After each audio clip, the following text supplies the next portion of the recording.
The views and opinions expressed on Unlock Your Wealth Radio are those of the host, guests, and callers only and are not necessarily the views of Unlock Your Wealth Radio, Heather Wagenhals, or Success Publishing International. More willpower than a barefoot woman at a shoe sale. Able to stretch a single paycheck for an entire month. Makes money concepts easier than third grade math. Introducing your purveyor of prosperity, Heather Wagenhals. Work all day, stress all night. Take your mind off your money and focus on your life. Money don't matter or the stuff it bought. It's the way you think, not what you've got, yeah. Unlock Your Wealth Radio starts now. Get your money mind right. Yeah. Yes. Welcome to Unlock Your Wealth Radio. This segment is sponsored in part by Audible.com. Get a free audiobook download at unlockyourwealthradio.com/free book and click on the link to over 150,000 titles to choose from your iPhone, Android, Kindle, or MP3 player. Welcome, everyone. We are so glad to have you. I'm your purveyor of prosperity, Heather Wagenhals, and I am flanked by my producer extraordinaire, the maestro of moolah himself, Michael Terry. Hey. And we are going to help you get your money mind right on today's show with the following great features. So first off, we have a really cool securities related, and not in the personal protection realm, but in the investment realm, moolah word of the day, as well as a killer guest, a returning guest, no less, Christopher Dukes, who's also been on this show. And we're going to talk about marriage and your money. Nice. And specifically, we'll address relationships and maybe talk about some do's and don'ts when it comes to marriage and money. Yeah, plenty of them. Exactly, because the number one cause for divorce is what? Is money. And so we don't want that to be a problem. Plus, what is this week's key, my friend? Become a voracious reader. Yes, we are at the final key in our Keys to Riches financial philosophy, and which means that we are wrapping up a season today. Another one, yep. It's unbelievable. We're all done. So for those of you who are looking forward to the key, well, it still exists, but in a way better format. Why? Because it's its own show now. Well, it's called the Keys to Riches show. And the Keys to Riches, powered by Unlock Your Wealth Radio, can be found on our Libsyn channel, on our iTunes channel, but also at its very own website, keys2riches.com. And so stop over there so you can learn all about today's key, which is to become a voracious reader. And it's a critical key. And I'll share with you some of my wisdom and all of the brain research that kind of supports why reading is so critical to your personal, professional, and most importantly, financial success. Yeah. Yes. So that'll be great. But first, how about our moolah word of the day? Moolah word. So Bring it on. today's moolah word has to do with securities. And the word is unlisted. Oh. Like your phone number? Unlisted. Kind of, sort of. Like you have one? I've never heard this word used in finance. Well, you're going to when you get our friends and family offering. Because you will have the potential to be an owner of this unlisted security. So an unlisted security is a security which is not traded on an exchange. So it is usually due to an inability to meet listing requirements or it hasn't gone, quote, public yet. So things can be delisted depending on what's going on with the company and the value of the shares, yada, yada. But for such securities, broker-dealers negotiate directly with one another over computer networks and by phone, and their activities are monitored. They're still monitored by the NASD, which is the National Association of Securities, if I enunciate properly, dealers. Yeah. OTC stocks or over-the-counter stocks are usually very risky since they are the stocks that are not considered large or stable enough to trade on a major exchange. So this can be new stocks in addition, to existing stocks that have gone public. They also tend to trade infrequently, making the bid-ask spread larger. Also, research about these stocks is more difficult to obtain. So where would you research them? on the internet. Yeah. And you can always go, any stock that's publicly traded has to file. And so you can go to the SEC to read up on the specific companies and look up all of their financials because they have to do quarterlies. And so you can review their quarterly financial statements. Plus, you'll also see information about them in the press. So these are really good. So let's say, I'm trying to think of there's no real easy example other than the ones, but let's say, your company had to go into like a bankruptcy reorganization and you had people that held a big short position and it drove the price of your securities down, so that either there wasn't a lot of trading volume or the price of it was so cheap that it couldn't hold it onto one of the other exchanges.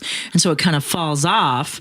But that doesn't mean that the company is bad or worthless. It just means that there's not a whole lot of activity in it. And so if they're reorganizing, for example, let's say, they're changing out their management, they're changing out who knows whatever, they're fixing whatever the problems are, they can do this. And so you could find potentially good buys in the over-the-counter markets if the fundamentals are solid and the company just had a hiccup due to something.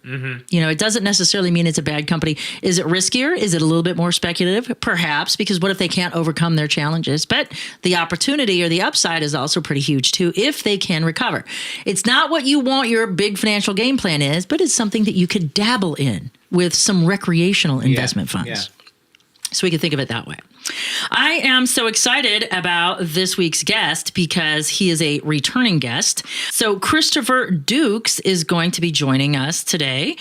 And as a returning guest, we had an amazing conversation the last time he was here. And we're going to continue talking about money and relationships, because I mentioned at the beginning of this show how divorce is the leading cause of divorce is money. And I would go one step further, and I would say that the inability to communicate or negotiate or agree on money tactics would probably be it. And we can talk with our guests on that. But I think that some of the things that keep us from being wealthy are pre-programming, as we always talk about here. And so what our mindsets were established as young kids with money, and then being in our financial habits that are ingrained for so many years that that we can't go from being single to being married successfully. Yeah. There's a bridge there that we're having trouble crossing. And so our returning guest, Christopher Dukes, is going to be joining us, and he's going to help us cross that bridge, if you will. So Christopher Dukes, for those of you who are just experiencing him for the first time, is the president and owner of Dukes Wealth Management Incorporated. It is a DBA, Dukes Financial and Insurance Services. And he is a broker. He's licensed in California and several other states, so you need to check to see if he's available to do business in your state. But he's all over the place. He's been conducting financial seminars and giving complimentary consultations for the last 8 years. So even if you don't live in a state, you could still pick his brain for free. Isn't that cool? So I think that that's awesome. So help me welcome Christopher Dukes to the show. Christopher, thanks so much for being a part of Unlock Your Wealth Radio yet again. Hey, thanks so much for having me. Appreciate it.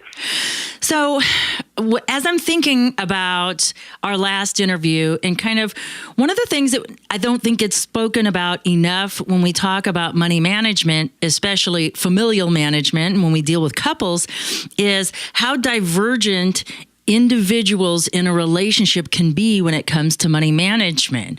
How important is that, would you say?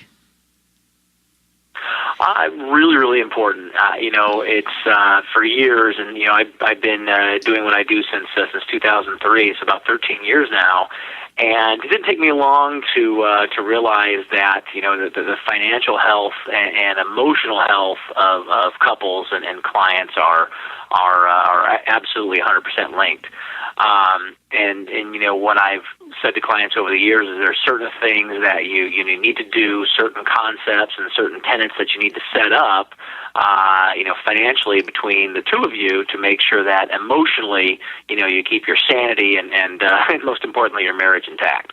Yeah. And then, and the number one reason for divorce is finances. So I think that it's a critical piece of the puzzle. So, is it possible to have a saver and a spender live happily ever after? That's a good question. The answer is possibly. It's really about the communication. When I've got a couple that's one's a saver, one's a spender, the first thing I'll tell them is, look, you've got to find a place to talk about money. You almost have to schedule it. Where you'd kind of say, hey, tonight after the kids are in bed or after dinner, we're going to talk about, some money matters. I mean, just like you'd schedule, a date, or you'd schedule something to that effect. And a lot of couples I've consulted, basically kind of say, look, we want to set a limit. We want to set a limit that is what we sort of utilize as the limit that we talk about. So, for example, if it's under $250, just for example, maybe that doesn't warrant a conversation. But if it's $250 or over for my spender, then the spender needs to talk to the saver and say, hey, we've got a pretty big issue coming up, and I want to be sure that we're both on the same page. And obviously we can think of better ways to spend our time, but as you said, the marriage is certainly will be stronger, and divorce a lot less likely if we just have people talk and communicate, especially when one is a saver and one is a spender. What happens when you get two savers together? Do they ever experience an enjoyable life, or does the rainy day never come? I mean, I'm always curious because I don't interact with clients that way anymore. I'm more on the coaching side now, and I don't deal with the day-to-day investments with folks. But what happens when two savers get together? It's interesting because, with the investments that I handle, there's only one of two things you can do. You can either save it or spend it. You can either reinvest your dividend or you can take your dividend. And that's the only thing you can do. So when two of the people are savers, we just kind of go, okay, you guys, you still need to experience life. You still need to, be able to, get together and say, hey, we've got all this money sitting here. Let's find something to do with it. What I've seen historically is that the savers' marriage remains intact more often than not because they're on the same, sort of wavelength. But it is like pulling teeth, to coin a phrase, to get them to spend. And, life is about experiences, and I try to, much like you coach your clients, I'll just try and guide them and say, hey, you've got all this money sitting here for a reason. You're going to leave your kids wealthy enough. Let's maybe utilize some of this and experience some life. And a lot of the clients that are savers are older, and may have gone through, we're sort of saw some clients that remember, the Depression when they were very, very little. They remember, how they had to sort of skimp and what things were like. And, when that shapes your values as a child, it's very hard to let go of that, even in your, 60s, 70s, and 80s. Oh, I know it's ingratiated. My mother was born in the 30s, and let me just tell you, she's always got at least 6 months worth of canned goods in the house at any given time.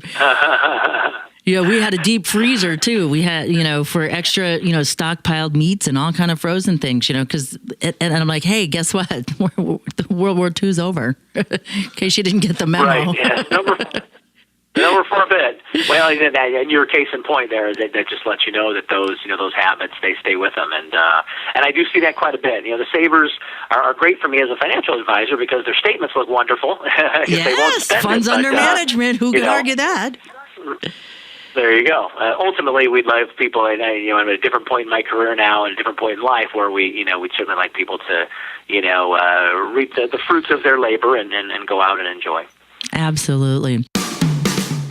You are listening to Christopher Dukes on Unlock Your Wealth Radio. This segment is sponsored in part by KeepMyID.org, the only service that actually prevents identity theft. All others are just monitoring services. Put your credit on lockdown for their special offer for Unlock Your Wealth Radio listeners by visiting our website at unlockyourwealthradio.com/keepmyid and click on the link to protect your financial identity right now. Remember to use promo code WAGS. So what are some of the do's and don'ts when it comes to effective relationship money management? Yes. So there's a bunch of them, and these are, sort of do's and don'ts that we have cultivated over time and just kind of seen what clients do and sort of, what works and what doesn't work. So the first don't, I guess, is what I call you can't buy love. And this came from a client. There's a song about that, isn't there? Money can't buy you love. There is. I had to go to our resident moolah song expert here. That title has been misquoted many times. Many, many times it has. Well, it's the idea has been around forever, but it still resonates. And what we see is one. I have to use, of course, examples, but the one couple I had, every time they get in an argument, the husband would go out and buy his wife something, some bling or some sort of an apology gift, nice thing to sort of make up. Exactly. Well, it ended up having the opposite effect because now she'd go, so if I get into an argument, he comes home with jewelry. Great. I'm going to pick a fight once a week. Exactly. So totally backfired, made the marriage more difficult.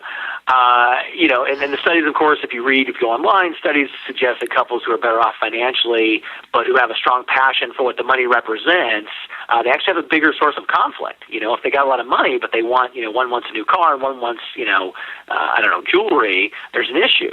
What we sort of encourage is you spend money more on remembrances, vacations, not on stuff, but on on experiences, and ultimately from all the clients I've had in their 60s, 70s, and 80s who were saying, hey Chris, I wish I would have done more of this and more of that. It was never a question of what they did. They were happy about that. It was all the things they didn't do. All the experiences that they didn't sort of get to experience. And so we've seen that quite a bit on the don't side as far as making sure that. Use an argument as a way of getting more bling.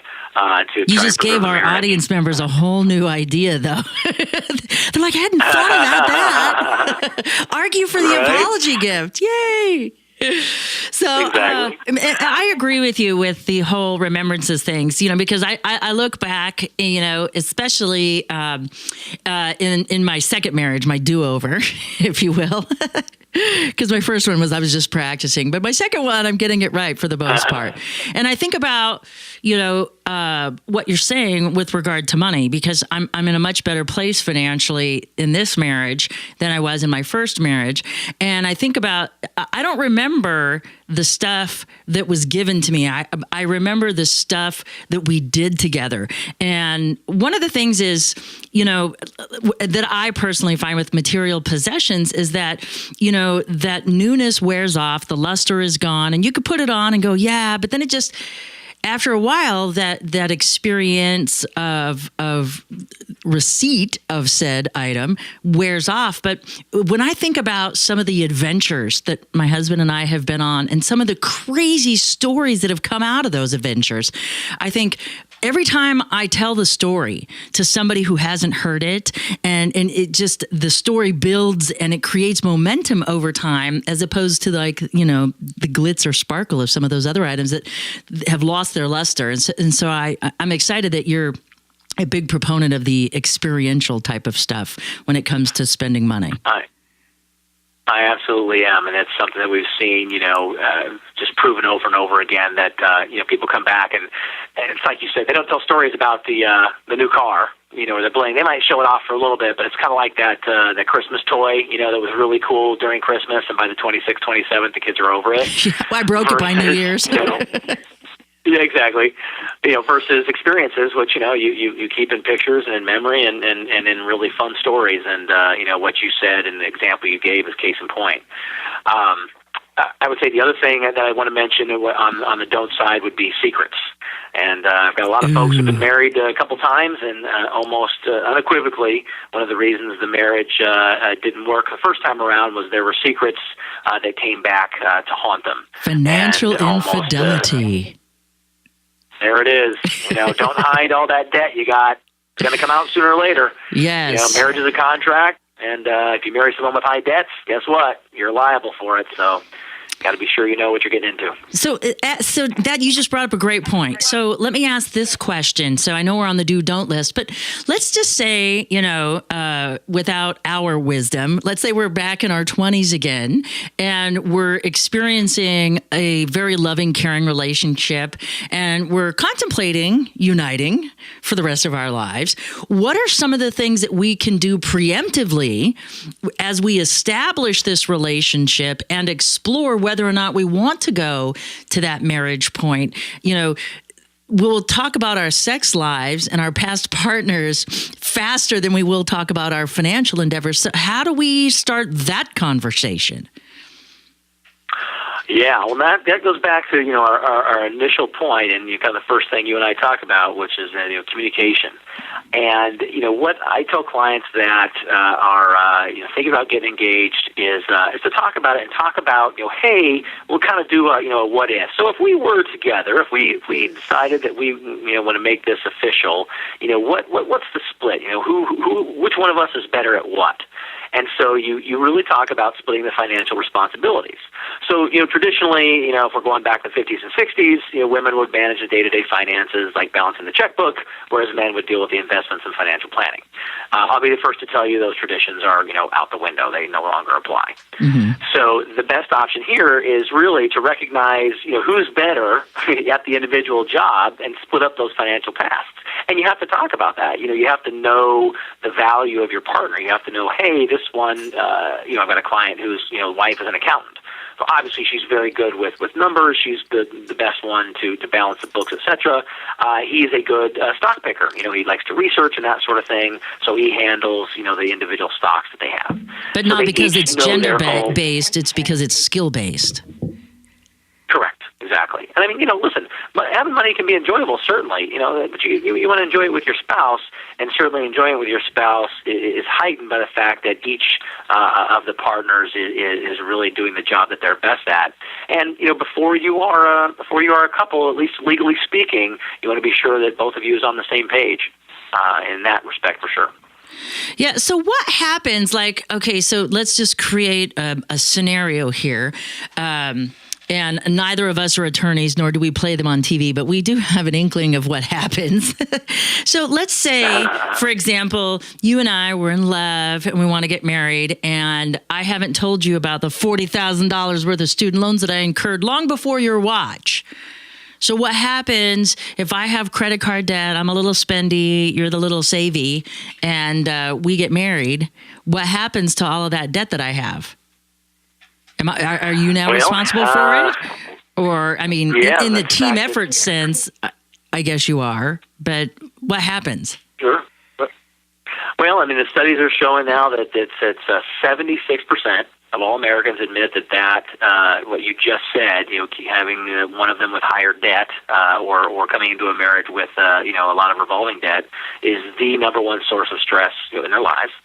So if you do get married and that debt, comes into play, and again, neither of us are attorneys, so we're giving you our opinion, but, marriage is a contract, and if you marry someone with high debts, for example, and they, pass away or they decide that they don't want to pay them, well, guess what? You get called. You get called and you have to become liable for that repayment. I can tell you on a personal note, our big one, about 2 years into my marriage, they offered a big debt consolidation for your college loans. And my wife and I both had college loans, and they said, well, you can do this consolidation because you and your wife are paying separately. And I'll never forget this phone call, this kid that they got on the phone. He does the research, and he goes, well, Mr. Dukes, I can do this for you, but I just want to be sure we're clear. And I said, okay. He goes, well, I said, why? That's an odd question. And then he says to me, he goes, do you love your wife? And I said, wow, this just went somewhere odd. I said, I'm going to say yes, and I'm going to ask why you're asking me that. He said, well, he goes, I just brought up what you owe. You have about $1,000 that you owe on your balance of your loan. And I just brought up your wife's loan, and she has a $44,000 balance on her loan. How much do you And love her? by combining...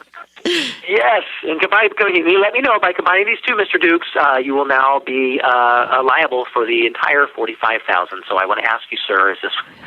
And, for this kid on the phone to say, I just want to make sure you love your wife, was a sort of a poignant statement on the day. And we did end up combining it, and we paid it off in big chunks, thank God. But what a good man you are. You really did love her. We're 16 years later, still rolling along. High five on that one. That's awesome. What a great story. Commingling of debt is that's a commitment in and of itself. Forget the marriage contract. You could do a whole show on that. I know, we could. Right. Well, it's and then you got to talk about, and the biggest one I've had besides the debt is just the monies.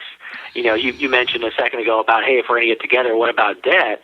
Well, how about the people that are, and this is sort of another big one, the people that have just been used to taking care of their own finances for so long, and then, suddenly we're going to get together.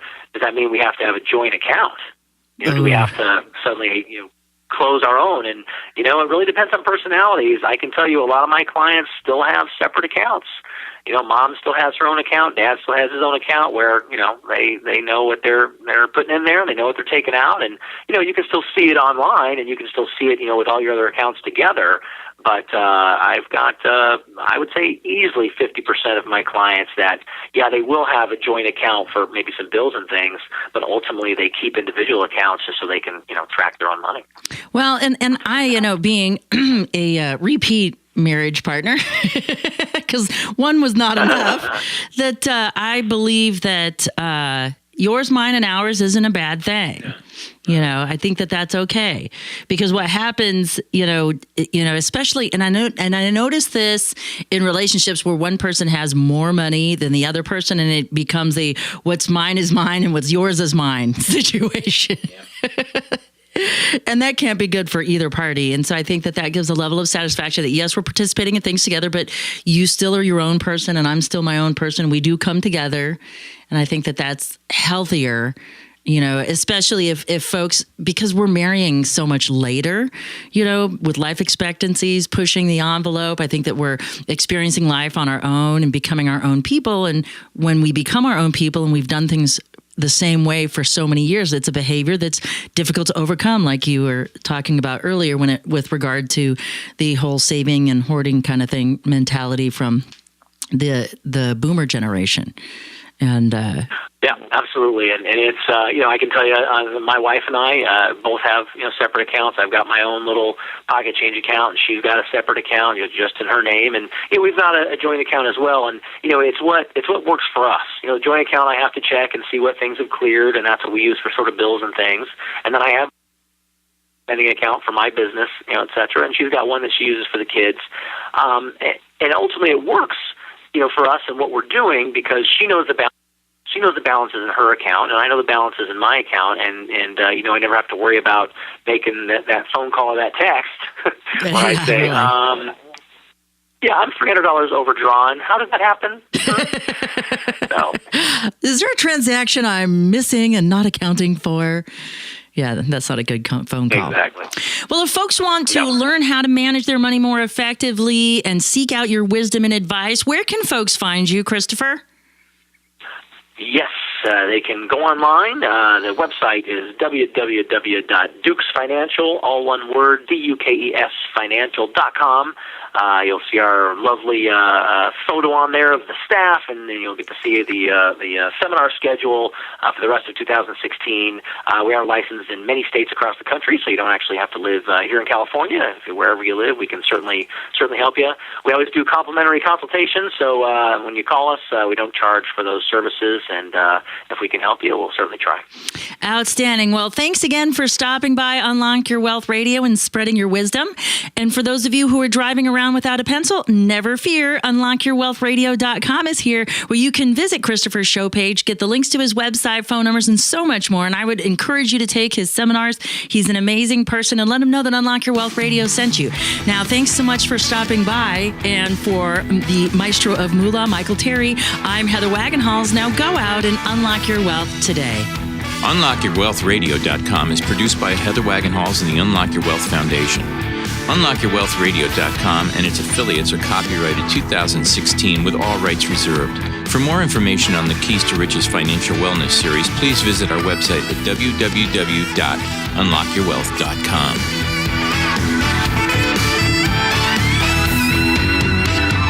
Work all day, stress all night. Take your mind off your money and focus on your life. Money don't matter, or the stuff it